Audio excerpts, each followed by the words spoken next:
In the last class, and in previous classes, we've covered the 10 stages of the soul in some great depth. And, we also learned about transitioning from I to we, which is the core of our essence. Giving up that individuality and embracing the unity. We also learned the importance of giving up control in meditation, allowing ourselves to be guided forward by our source. So in this class and the rest of the series, we are now going to focus on how the superconscious mind can actually be used to govern and flourish the conscious mind. Now we have basically two distinct mental levels. We have the conscious, subconscious, material level mind, which includes the low level mind, the higher level mind, and the intellect, as I have explained in previous classes, which all combined reflect about 10 to 15% of our total capacity. Now, I won't use the word mental capacity, but I would prefer to use intelligence capacity. So we can think of that on neutral grounds rather than encroaching on the current science of the mind. So we're talking about the intelligence capacity. We're only tapping into 10 and genius is up to 15. And most of us live our entire lives losing out on the rich balance of our existence. Then the next level is the superconscious mind. Now, the superconscious mind is above the material level mind and represents the balanced 85 to 90% of our intelligence capacity. And it comprises all our spiritual faculties. It is the most enlightened level of our being, embodying the majority of our intelligence capacity between 85 to 90%. Yet it is the least recognized or consciously used level. And our goal in today's and in future classes is to understand the superconscious mind as fully as we can and start to work with the capacities we have rarely accessed before. The superconscious level is what we call the seat of the soul. The superconscious mind has 10 key faculties that host the soul, all of which work in harmony to achieve growth from stage to stage, from light upon light. So what are these faculties? Now we're going to cover each faculty in great detail in the coming classes, and I'll cover the first one in detail today. But the first faculty is the light faculty. The second is the infinite intelligence faculty. Then we have the knowledge faculty. Then number 4 is the thought faculty. The 5th is the essence faculty. 6th is the karmic faculty. 7th, the cosmic faculty. 8th, creation faculty. 9, equilibrium faculty. And 10, the harmony faculty. So the seat of the soul has 10 faculties, and we're going to talk about in classes to come each one in detail and see how these engage with us at a material level and see how we can access the superconscious through and with these faculties. So these 10 faculties come together to make the seat of the soul. Now, for ease of reference, we have posted a diagram of the superconscious mind and its 10 faculties on our website. That's www.amyndahya.com. And it's under Masterclass 09 in the meditation section. So after today, take some time, study it when you have some free time, and you'll see I've kind of laid it out in an easy way for you to visualize. So then as we pick each one up, that diagram can be your reference point. Now, up to today, we have known very little about the superconscious mind. And in fact, when anyone mentions the soul, we all have different notions of it, from the simple to the glorious to the fantastic. The soul is the jewel or pearl that resides in the superconscious mind, within the light faculty. And today we're going to focus on the light faculty. We're going to talk a great deal about the soul itself. And so the soul is the jewel or the pearl that resides within the light faculty, engendered by the infinite intelligence faculty which surrounds the light faculty. So the two together is what makes up the core of the soul. So these are the two core elements that make up the light and life that was breathed by the Creator into the clay form of the human being. And we've talked about that at some length.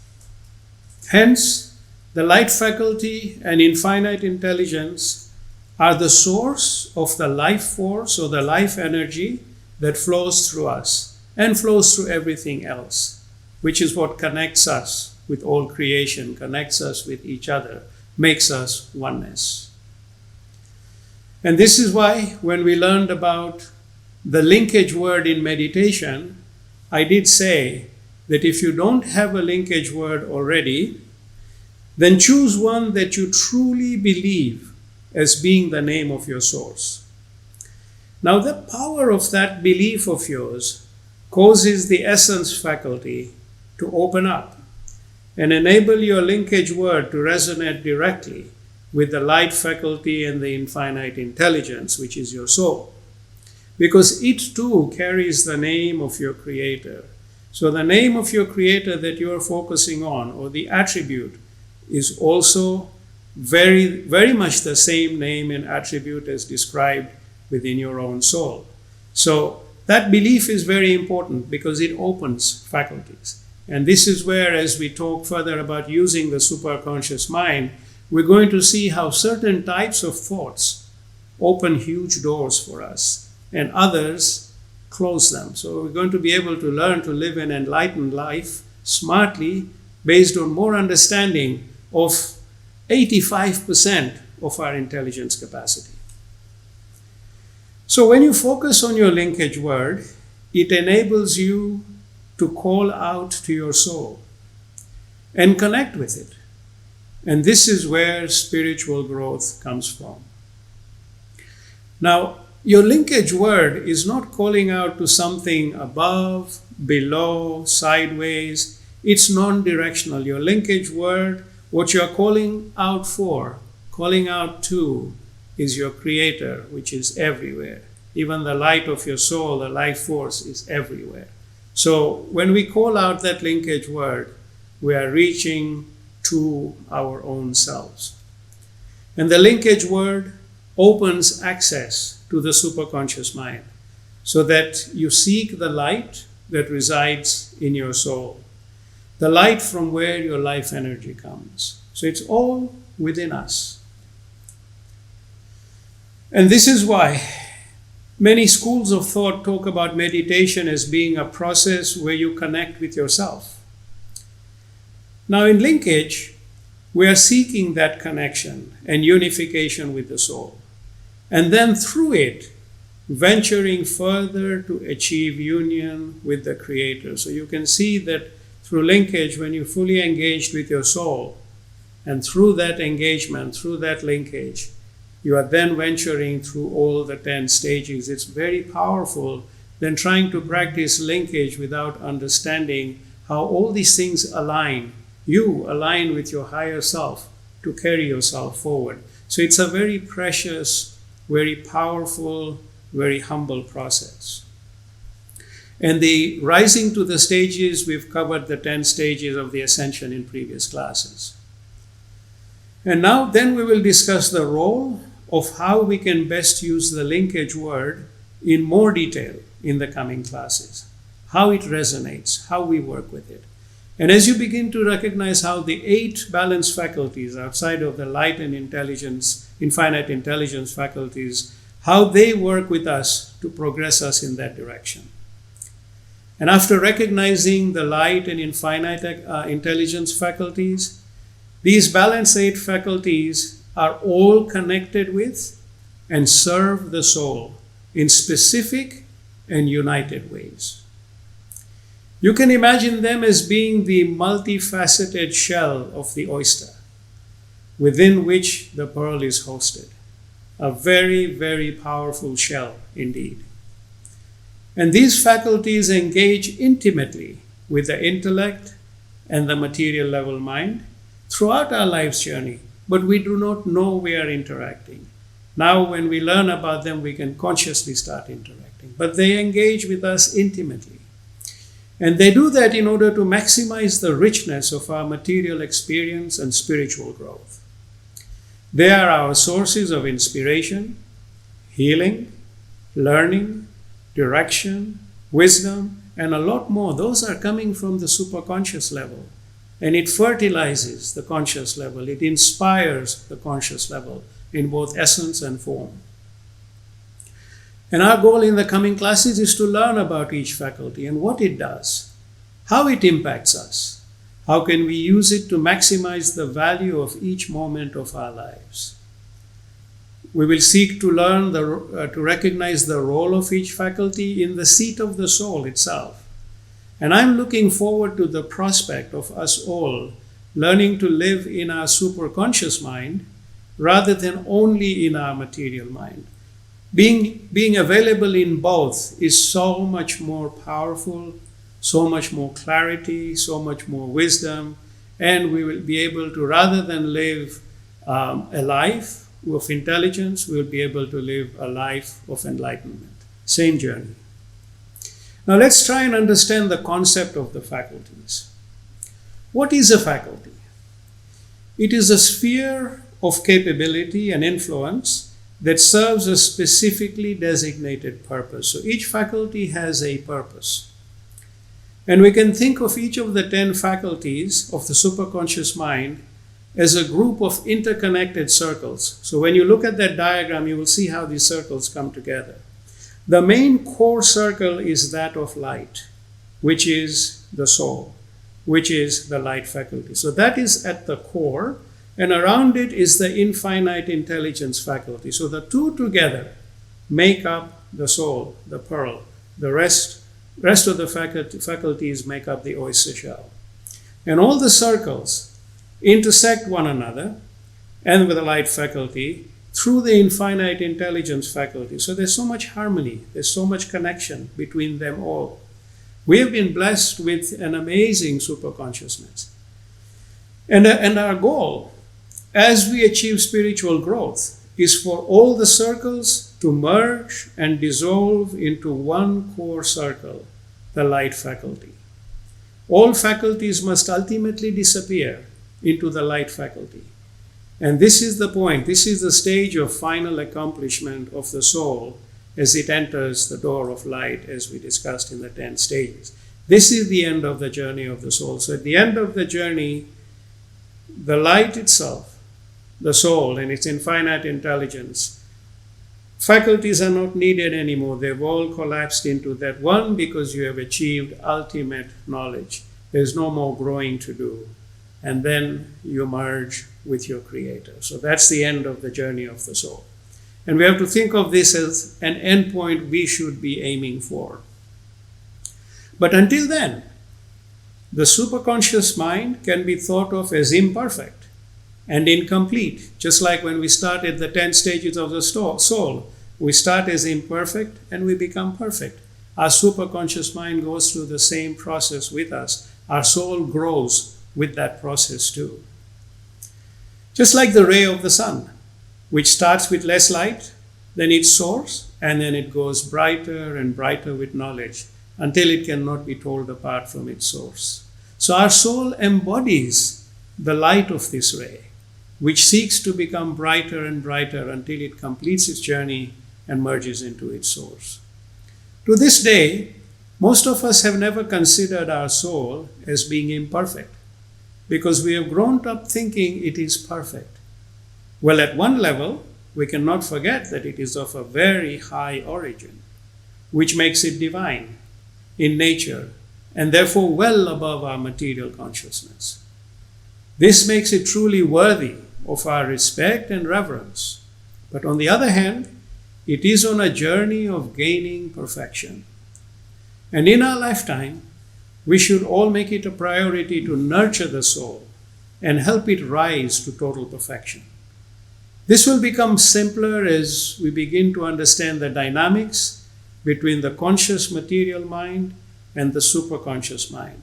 And we'll be able to use our constant thought process and our meditation to bring the two together. Let's talk about the light faculty, and this is a really fascinating aspect of ourselves. This faculty represents the soul and all the light the soul has gained through its long and timeless journey. It is the pearl that seeks to be nurtured and fed with knowledge and light, and an ever-strengthening linkage with its creator. It is like the child that yearns for its parent, having been separated from its abode for so many eras. Everything we strive for in this material world, our experiences, deeds, thoughts, and memories, all culminate in the end with the pearl, the soul. This is why so many scriptures talk about nourishing the soul through prayer, through good deeds, giving, meditation, and remembrance of the Creator, amongst many things. But we need to remember to nourish the soul. So many teachers of spirituality urge us not to neglect the soul. It needs nurturing, it needs care, love, and growth. And in return, it will constantly illuminate our life's journey. Now, how can we do this without knowing anything about the soul? So let us seek to understand the true nature and science of the soul, whatever we can. Because through this pursuit, we can learn a great deal more and hopefully recognize how so many of life's mysteries actually unfold in a logical and understandable manner. When we are able to recognize how each faculty plays its part in making us whole, materially and spiritually. It is most important to recognize that life force or life energy that flows through us comes from the light of our soul. That's what makes us alive and intelligent beings. When this flow of life energy stops, the body and the conscious mind die. But the soul and its superconscious faculties live on eternally because it is timeless.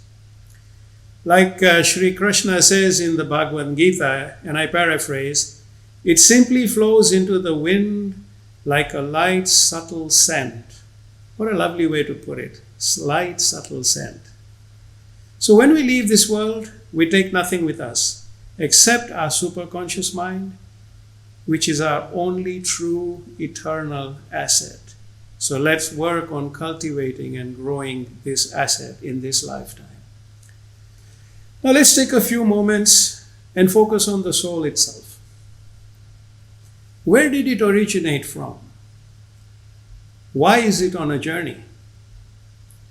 What is its final destination?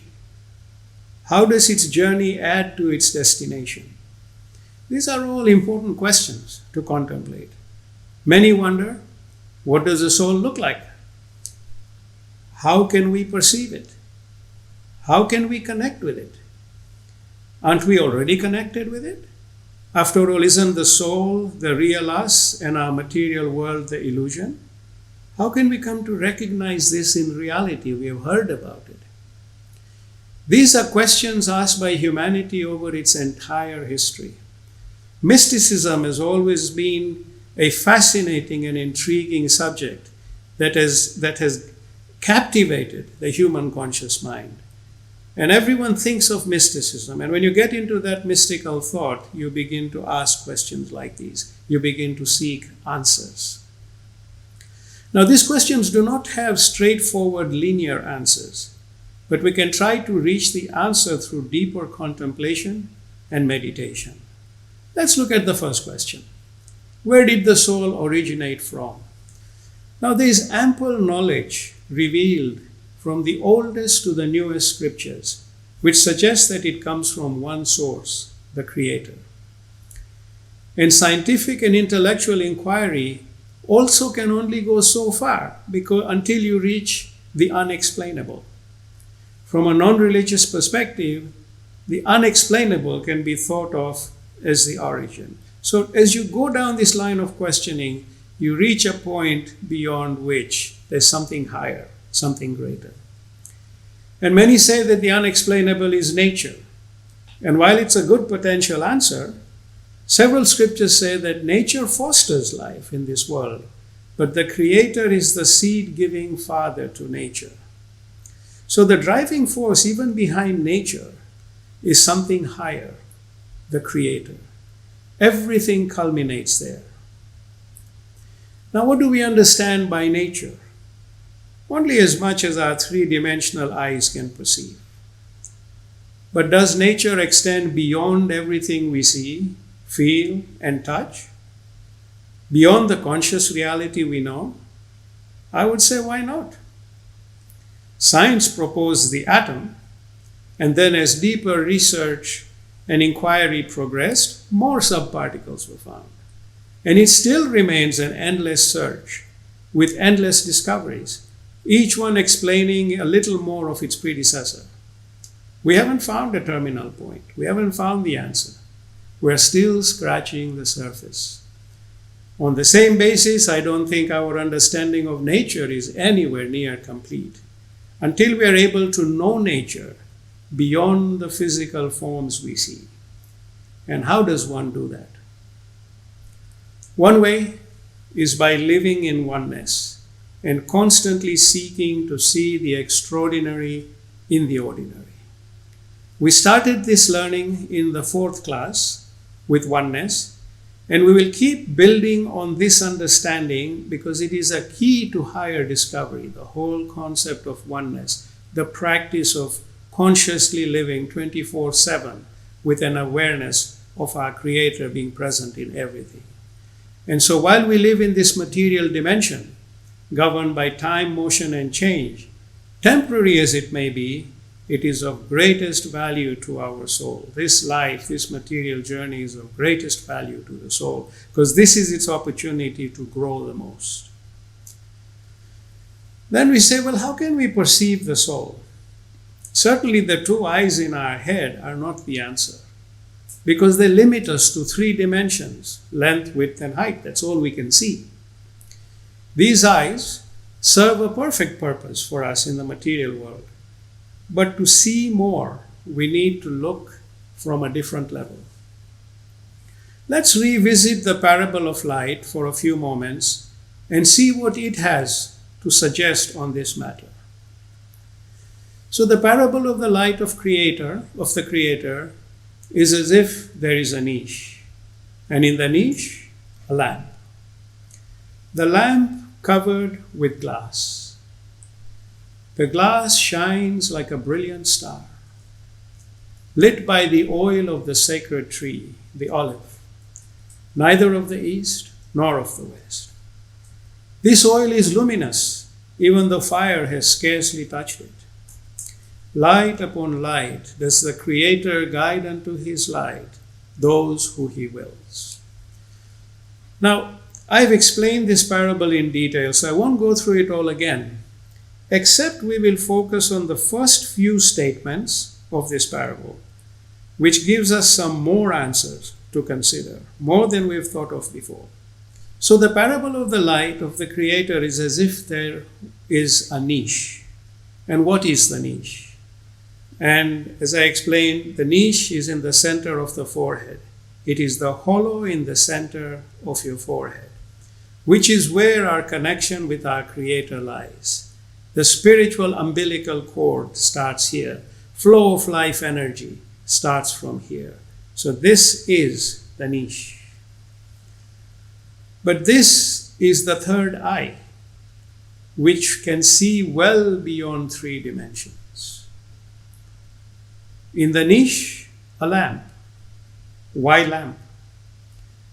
A lamp holds the fluid and supports the flame.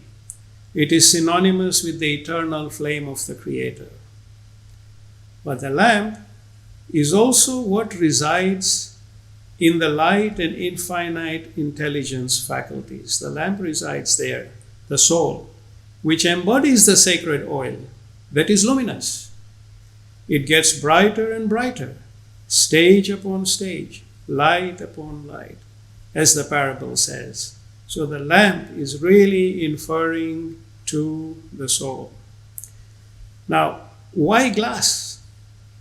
Glass is made of silica, which is a symbol of the earth, and glass is totally clear, representing a dimension of complete clarity. But the glass is also separate from the source flame of the lamp. This is a very important point to recognize. The glass is not the source of light of the flame, of the lamp. It is the flame, the eternal flame.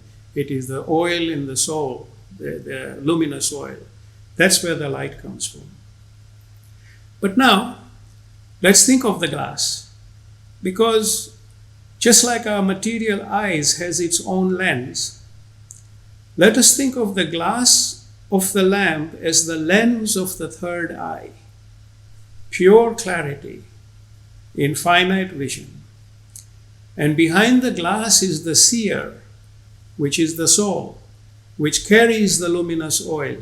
So the third eye can be considered as the eye of the soul, the eye of the superconsciousness.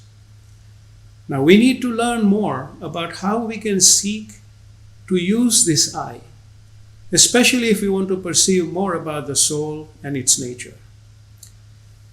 The glass shines like a brilliant star.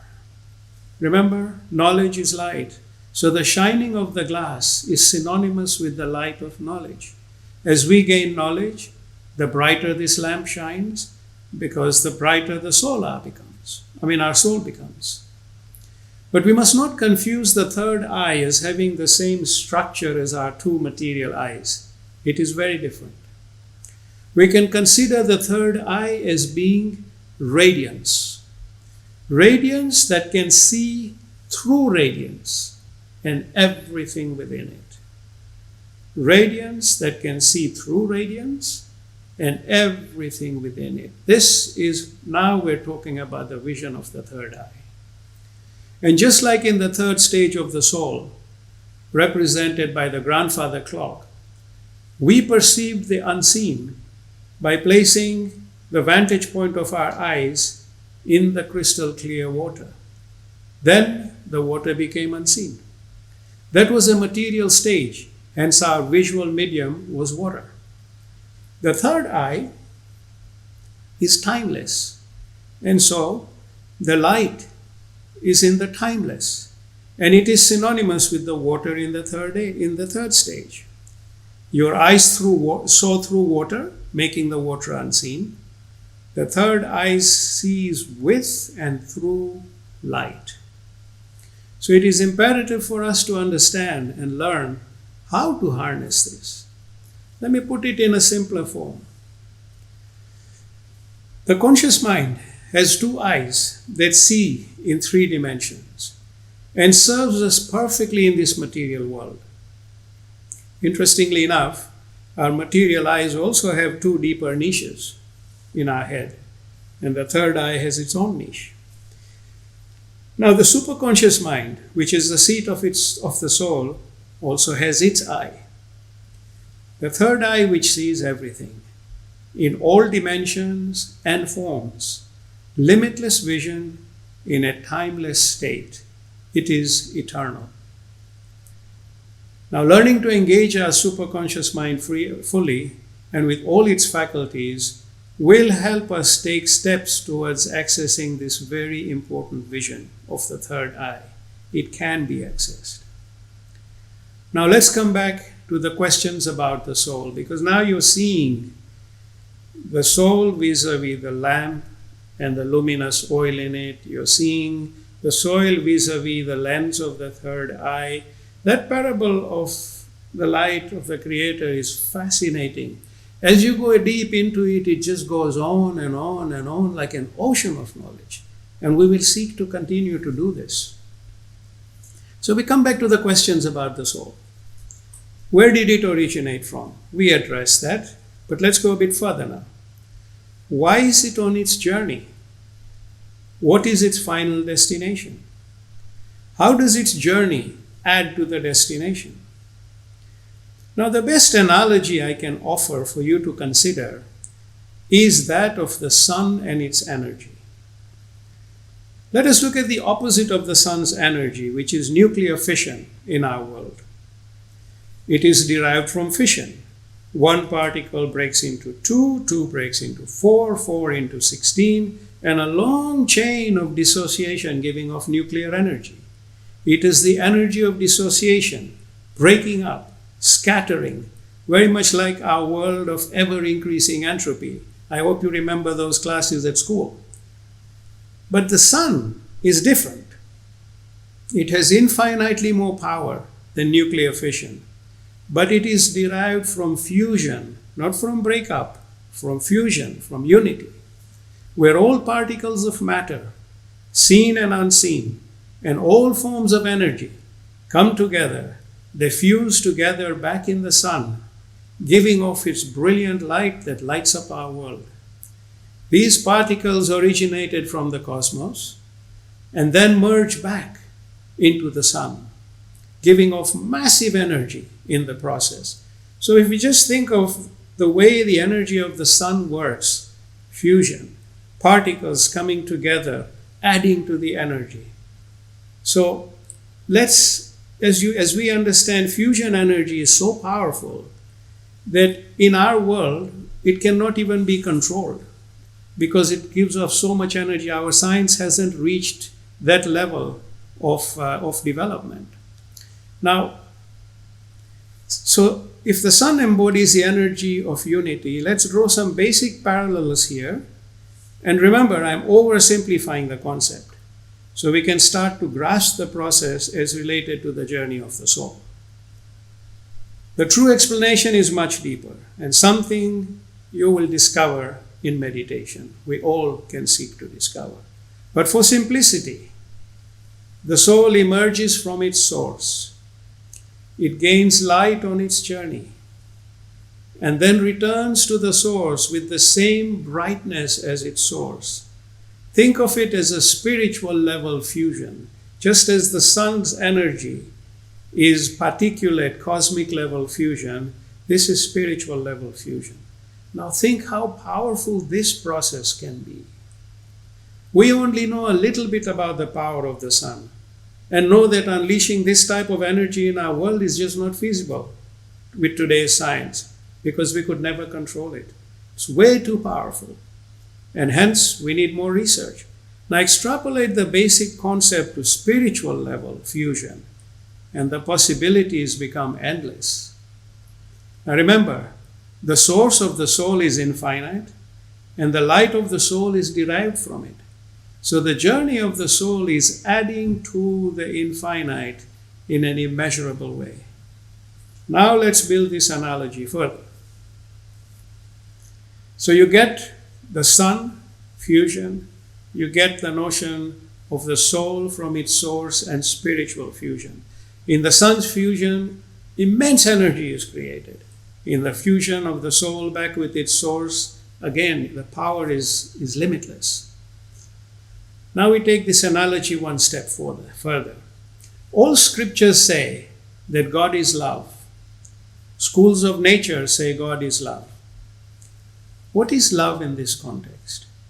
Isn't love a powerful source of attraction? Doesn't love draw us together, seeking union or fusion at various levels? We see it in our lives. Those of us who have been blessed to experience true love at a human level will agree with me when I say love is a very powerful source of attraction. Now let us come back to the analogy of the sun. Its power comes from fusion, unification of all particles and energies. Let us consider the analogy of the journey of the soul as having same parallels with our understanding of the sun, except that the source of the soul is infinitely greater and more powerful than any sun can be. Now let us consider the phrase, God or nature is love. And love is one of the most powerful forces of attraction. The source attracts and helps souls at every step of their journeys to gain more light and finally return back to the source. The power of this attraction brings all souls back to their source, that is love. Hence, it is so true that God loves each one of us. It is so true that nature loves each one of us, that the origin loves each one of us. I'm using different names of the source, so my message may resonate with all schools of belief, religious and non. Love is fundamental. Love is the key basis for our relationship with our source. Now the scriptures all start to make sense when these words are said. Think about how powerful that attraction is. It is because of the attraction of love that we are nurtured every moment of our lives and helped to grow. And for those of us who seek completion of our journey, this love takes 1,000 steps towards us when we take one step towards it. Think of the tiny particle that is racing into the sun because it is so grand and powerful. Think of the moth, as the scriptures say, that races into the fire to its annihilation. Now think of the soul as it returns to its infinite creator. What a powerful process of attraction that has to be. Unimaginable. Only to be experienced by us through life, through living with love, through love for our creator, through meditation. This is why love is the core aspect of our spiritual experience. And as our love for the creator grows, the stronger the attraction becomes.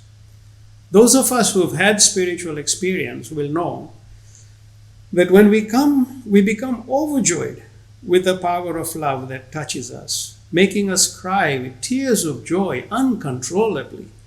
But these are tears of love, and all of us who have come close to that powerful source, that light, we just cry like babies. It's love. It's love that just makes us overflow. So make a lot of room for love in your lives. Even pure human love is truly precious. It is a step towards the divine. Remember, human love or love for any creation is a step towards the divine. And love for the divine is even more powerful because it draws us to our Creator, gaining us immense success in our meditation at the oneness and linkage levels. Now, I hope my analogies, simple as they may be, have helped to just build a framework for seeking to understand the journey of the soul. We as humans find comparisons useful in learning, even if those comparisons are just a basic starting point. And I must reiterate once again by emphasizing that my analogy is simplistic, oversimplistic. And I'm not for a moment saying that this is actually the final characteristic of the journey of the soul. No. What I am saying is consider the process of unification and its potential at a spiritual level as well as its power. This is the message I'm trying to carry forth. And try to appreciate the meaning of love in this context as a starting point for contemplation. And the conversation of exploring and further inquiry with respect to the soul does not end here today. We will keep building on this understanding as we learn more about the rest of the faculties of the superconscious mind and how they relate to the soul, how they serve the soul. Now, I'd like us to consider adding another daily practice to your lives, and let's call it intellectual contemplation. So I know you practice meditation. I know we practice our prayers. We practice time for higher thought. But I'm suggesting that we add intellectual contemplation to our daily agenda. And take up only 10 minutes of your time each day for this intellectual contemplation.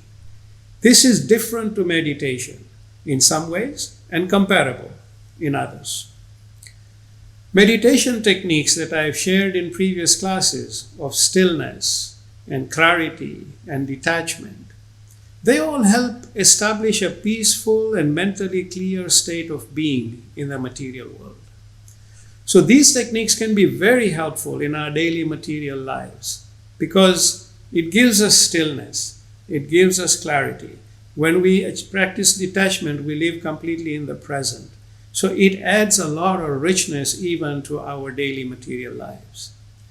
Then, beyond those techniques, there is the technique of oneness, which is a technique for our material and spiritual engagement with our source, while we continue to live in this three-dimensional world. Then there is linkage, which is our highest spiritual search for our Creator, our attempt to rise up the 10 stages of the soul and complete our journey. Now, on the subject of linkage, we learned last week about giving up all control and surrendering to our Creator in meditation, and praying that He may guide us in our meditation at the linkage level from stage to stage, light upon light, until we merge into His light at the end of our journey. But we have to give up all control. We talked about abandoning the ego, the I, and embracing the we. There's one more aspect of our being that we need to let go, that may enable us to surrender completely and seek absolutely no control over the process of linkage in meditation. This is the aspect of entitlement. What is entitlement? It is a state of mind where we feel entitled to demand or receive something from others, with or without reason.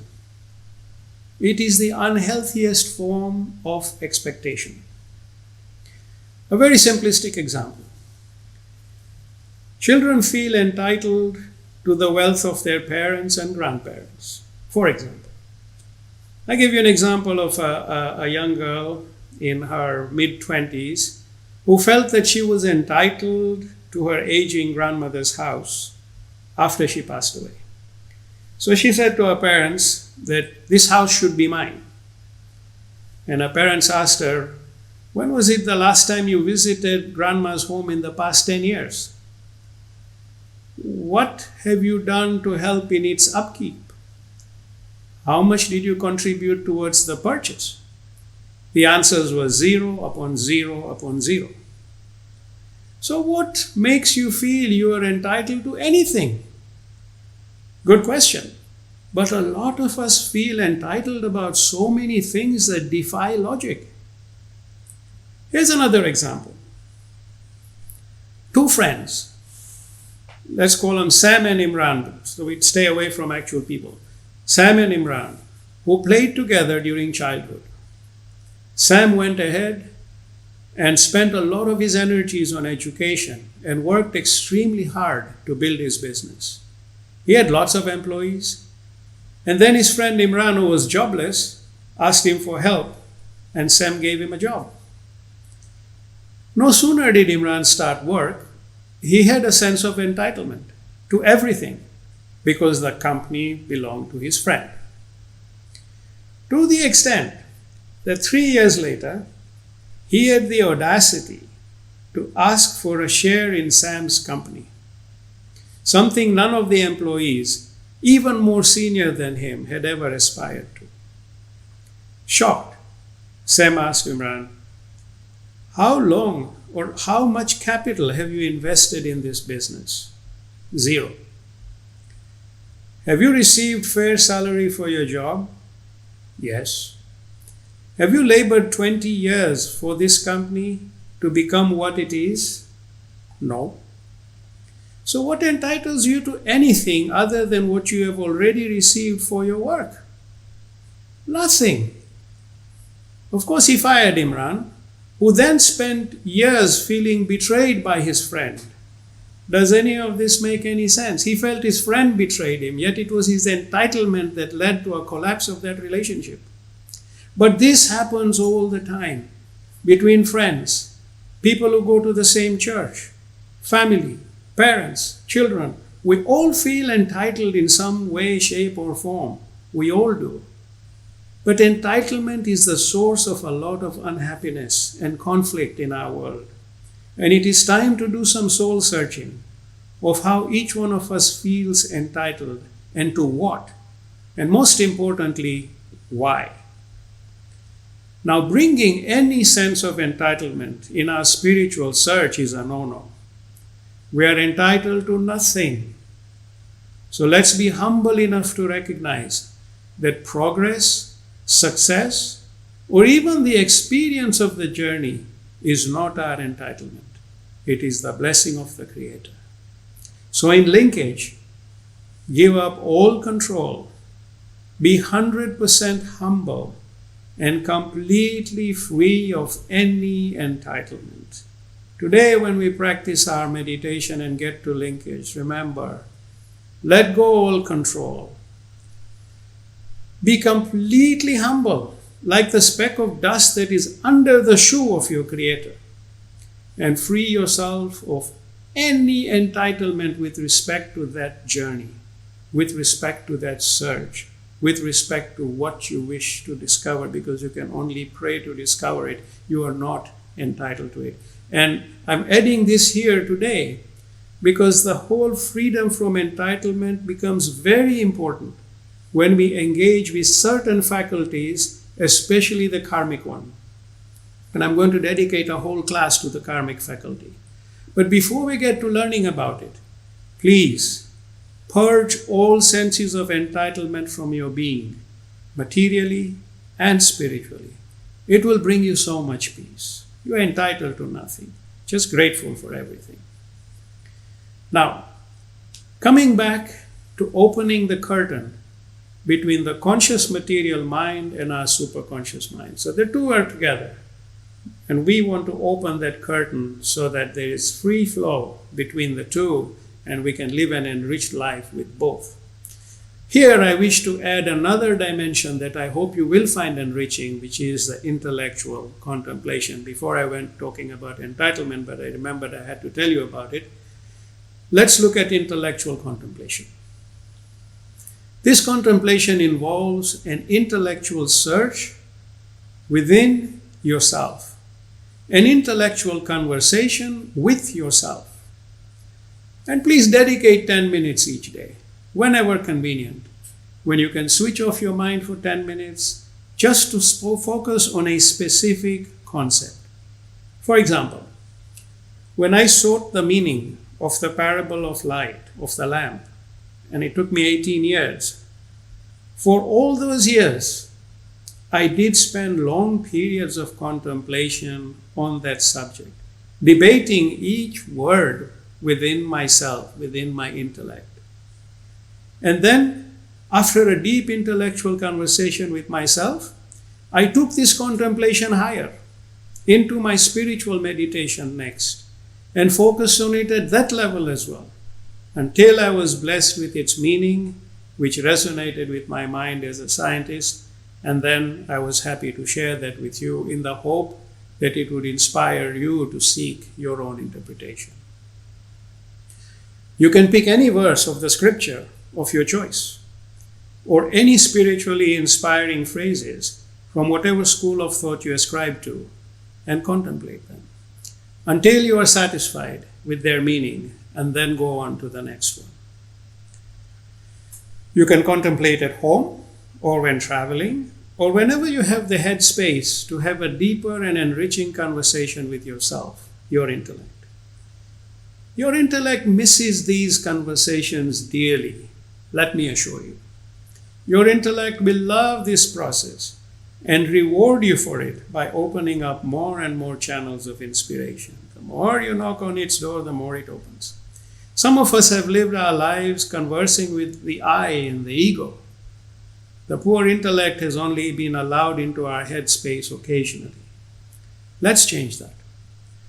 Think of your daily intellectual contemplation as a process of opening that curtain between your conscious mind, intellect, and superconscious.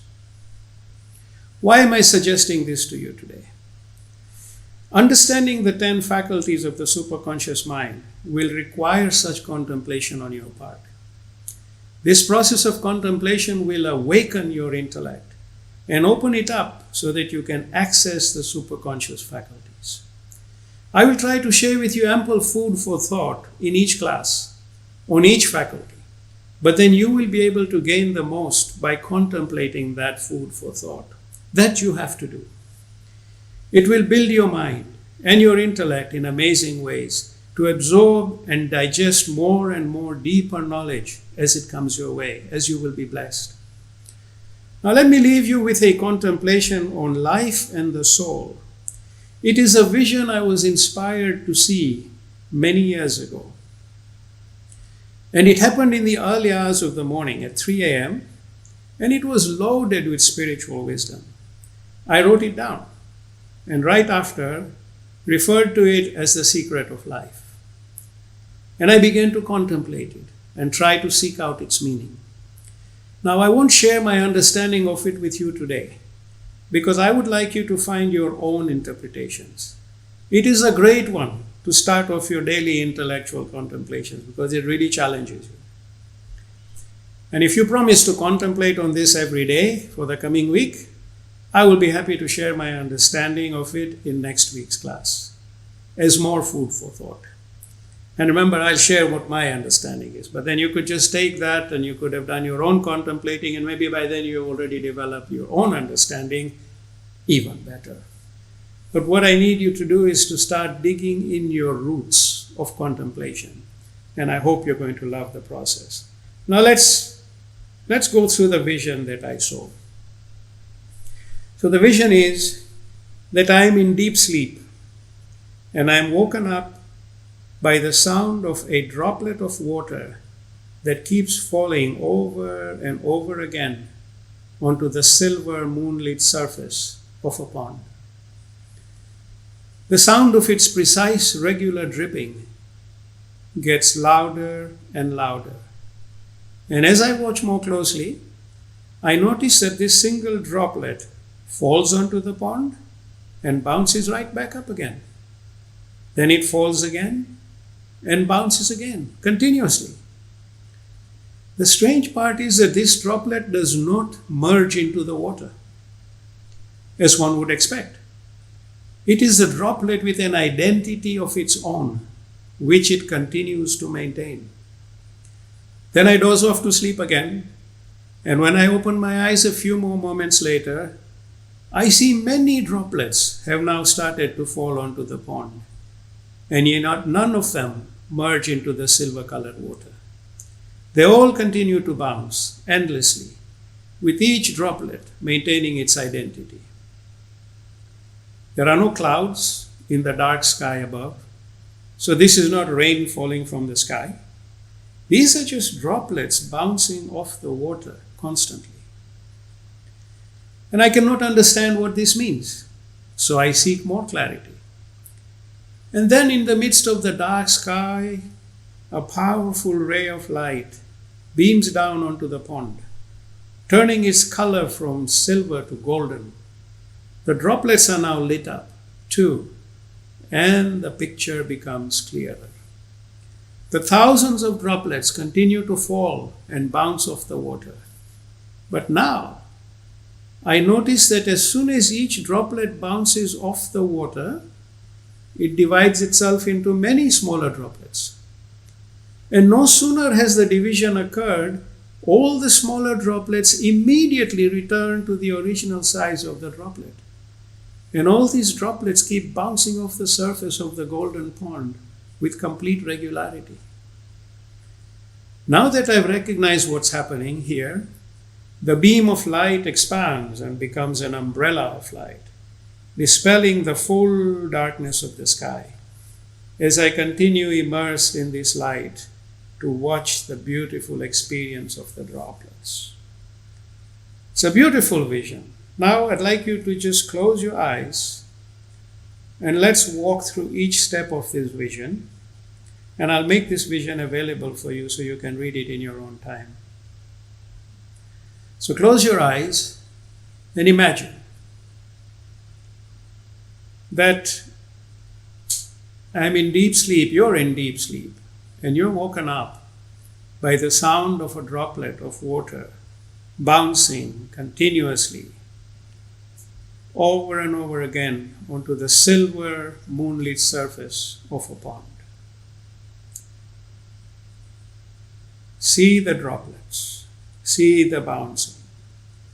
and the sound of its precise dripping gets louder and louder as you watch more closely. And notice that this single droplet falls onto the water, onto the pond, and bounces right back up again. Then it falls again, and it bounces right back up again. The strange part is that this droplet does not merge into the water. It just keeps bouncing over and over. It has an identity of its own, and it continues to maintain this identity. Then a few moments later, you see that now many droplets are bouncing off the silver-colored water, and yet none of them are merging into the water. They all continue to bounce endlessly, with each droplet maintaining its identity. There are no clouds in the sky. It is dark. So this is not rainwater. These are just droplets bouncing off the surface of the water continuously. Look at these droplets now. Hundreds of them, all bouncing off the water. And now you need more clarity. So this beam of light comes from the dark sky and beams onto the pond, making the silver water golden. And you see now the droplets are lit up and the picture becomes clearer. Thousands of droplets continue to fall and bounce off the water. But now you notice that as each droplet bounces off the water, it divides itself into many smaller droplets. And no sooner have the smaller droplets formed, they immediately become large and return to the original size of the droplet. So there's more and more droplets being created. And so these droplets are bouncing and bouncing off the surface of the golden pond with complete regularity. And now that you've recognized what is happening, the droplets bouncing, dividing, immediately returning to their original side, all amidst this golden pond and light, then the beam becomes an umbrella of light and everything is very clear. And you too become part of that light as you watch these droplets. This is the vision to contemplate on. So you may open your eyes. So what does this vision tell us about life? Here are some questions that we need to ask. Why was it that the first droplet in the vision never merged with the pond water, the silver pond water, the moonlit pond? How did hundreds of droplets appear in the second vision? Why do the droplets not merge into the pond? Why do they not merge into each other? Why do they not bounce off each other? And what was this ray of light doing that beamed into the pond, turning it golden? What was it doing in this picture? Where did it come from? Why are the droplets dividing themselves? And why are the droplets returning to their original size as soon as they are formed? And why are none of these droplets merging with one another or with the water in the golden pond? Why did the ray of light become an umbrella, illuminating everything, including my being, your being? So remember your promise. Please contemplate it as best as you can.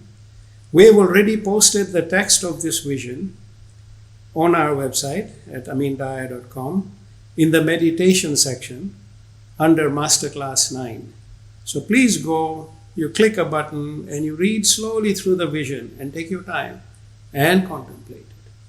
And the diagram of the Superconscious Mind is also there. Click another button and it will take you there. The team has produced 2 beautiful videos on the 10 stages of the soul from classes 6 and 7, which many of you have requested. You can view these videos also at our website. It is in the resource library section. You will need to register. It's a one-time registration. Create your password and log in. And in future, just log in and you have full access to all the videos there. And you can view these videos as frequently as you wish once you've registered. And all you have to do in future is just log in. So those 2 videos, based on your requests, are already in there. And I thank the team and the producers for all their hard work in getting it there for you. And it is not in a downloadable form, but you can view it as many times as you like. And in our next class, we're going to explore the role now of the infinite intelligence faculty. We've done the light faculty, we've contemplated ample about the soul. The other side of it is the infinite intelligence, which next class we will focus heavily on. And time permitting, we might even cover the knowledge faculty. So please do your best to attend the class same time next Saturday. So now we're ready to do the meditation. And I'd like you all to sit back, dim your lights, take a moment, relax and breathe freely. Be completely relaxed and breathe freely.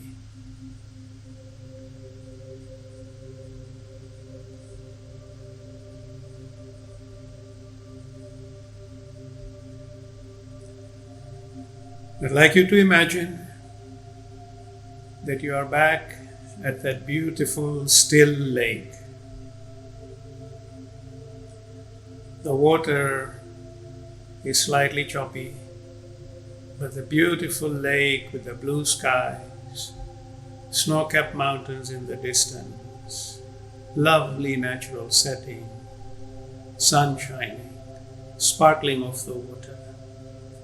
You're at this lovely, beautiful lake, which you've been to many times. And then you walk into the lake until the water reaches your knees. And you look down at the water and you see little ripples. But you would like the water to go completely still. So you slowly repeat, stillness, stillness, stillness, as the water begins to go still. Stillness, stillness, stillness. The water is going completely still, completely still. And finally, it is so still that it becomes like a mirror and you can see your reflection in it, of your face, of the light of the sun. Complete stillness. When you look in front of the lake, it is just like a sheet, like a mirror. Completely still. Everything is completely still. Stillness. Keep repeating the word in your mind. Stillness. Stillness.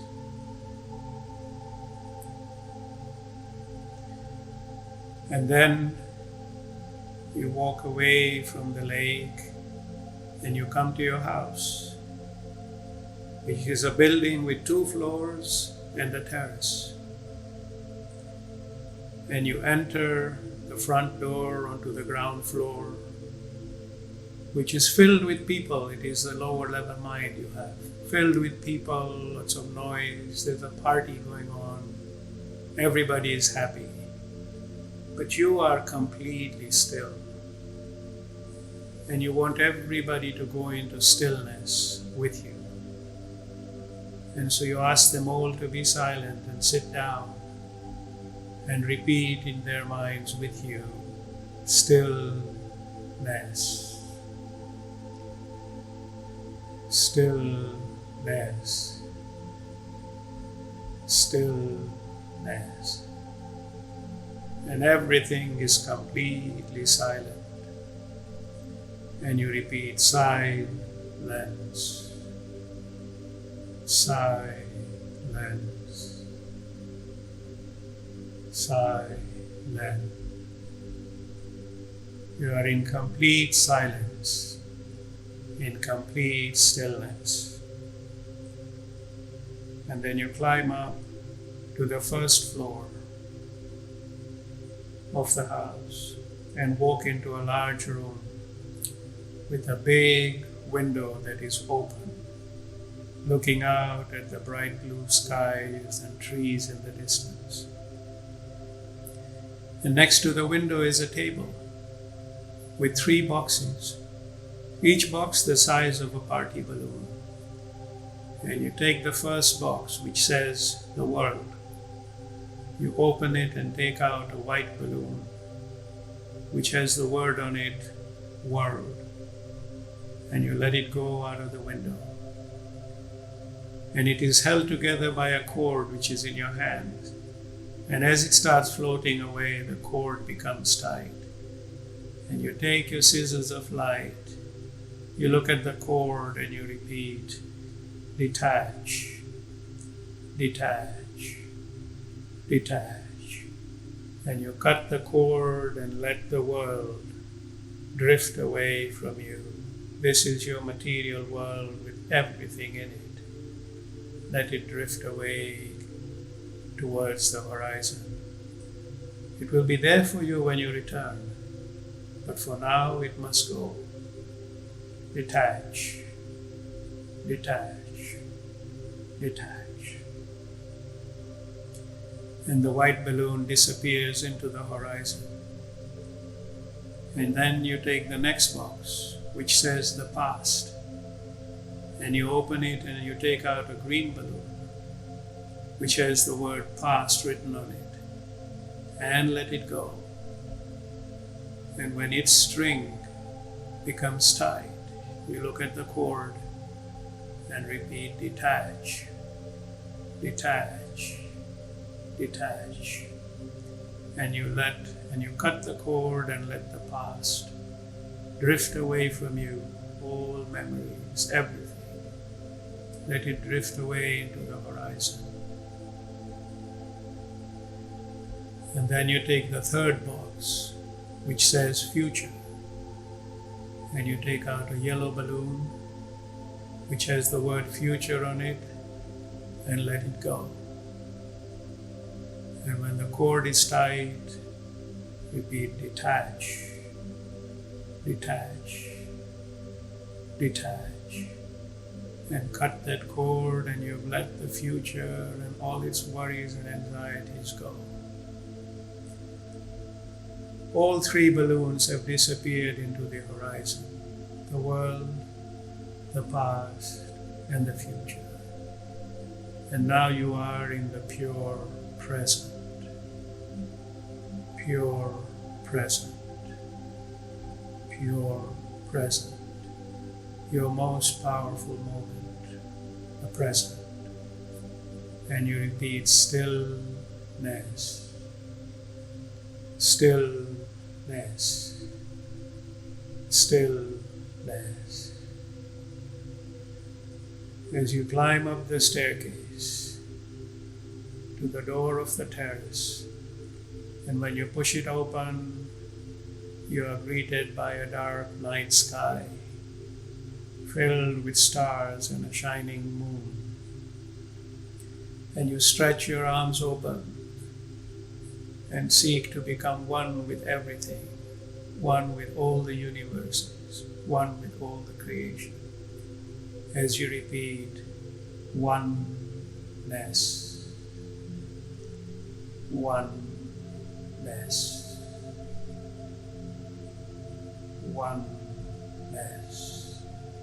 Keep repeating that in your mind. Oneness.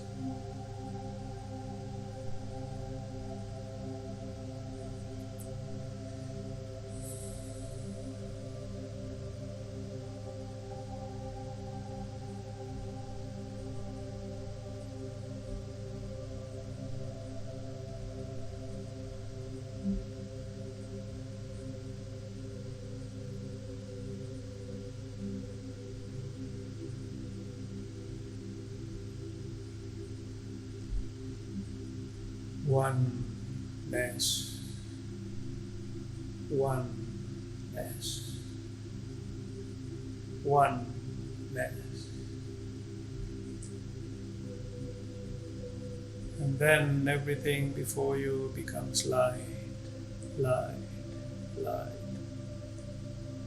And you repeat, surrender, surrender, surrender. And from the light appears a hand of a parent that you, the child, hold on to. And you surrender to the light, surrender to the source. And be the child that surrenders to its parent in full trust, and let the hand lead you into linkage where there is light, pure, white, bright, warm, loving light. And in the middle of the light there is a rose, also shining. And the hand that leads you there places you onto the rose, as in your mind you're repeating, surrender, surrender, surrender. You have let go of all control. You let your source guide you ahead from here onto the journey of linkage. Linkage to His light. Each petal on the rose has the name of your linkage word. And you start repeating your linkage word. I will use origin. You will use your word. Origin. Origin. Origin. And as you repeat this word, the petals of the rose close around you to become a bud again. And you're surrounded by this bright, warm, loving light. You're still holding that beautiful parental hand that is going to guide you. You're surrounded by your linkage word, which is flowing within you, around you. And you start repeating that word now. I will repeat origin. You will repeat your word. Origin. Origin. Origin. Keep repeating your word for a few minutes in complete silence, complete peace.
origin,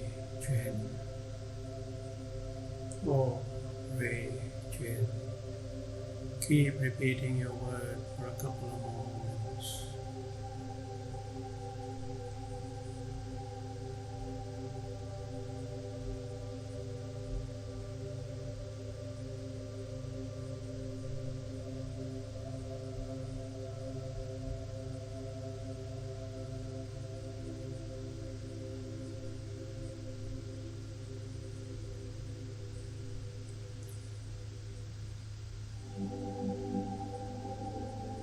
And in the presence of the light, let us offer a special prayer for all the souls of all the loved ones who have passed on, that they may be blessed with eternal peace, eternal light, and oneness with the Creator. All the beloved departed, may they all be blessed. And in the presence of the light, let us offer deepest, deepest gratitude. Gratitude for the blessing of today, the blessing of knowledge, the blessing of light, the blessing of abundance and all the resources, all the care and all the nurturing we keep receiving every moment of our lives. Gratitude, gratitude, gratitude. Keep repeating this word in your mind and let your gratitude flow from your being, from your soul into all the universes, touching the hearts and minds and souls of all creation. Gratitude, gratitude, gratitude.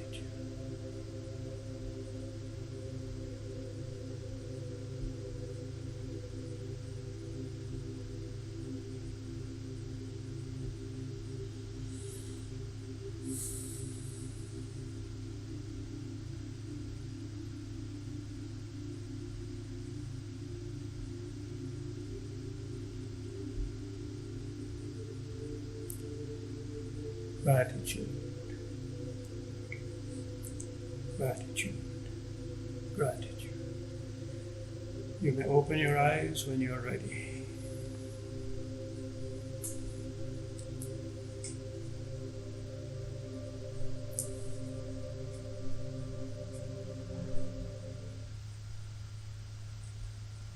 That was truly beautiful, truly enlightening. And I'd like to thank you all for bringing your light, bringing your energy, bringing your love today to this meditation, to this class. Stay blessed, stay happy, stay abundant and safe, and we look forward to being with you all again next Saturday, same time, as well as, God willing, Sunday as well. Same time. Stay blessed, be at peace, be safe.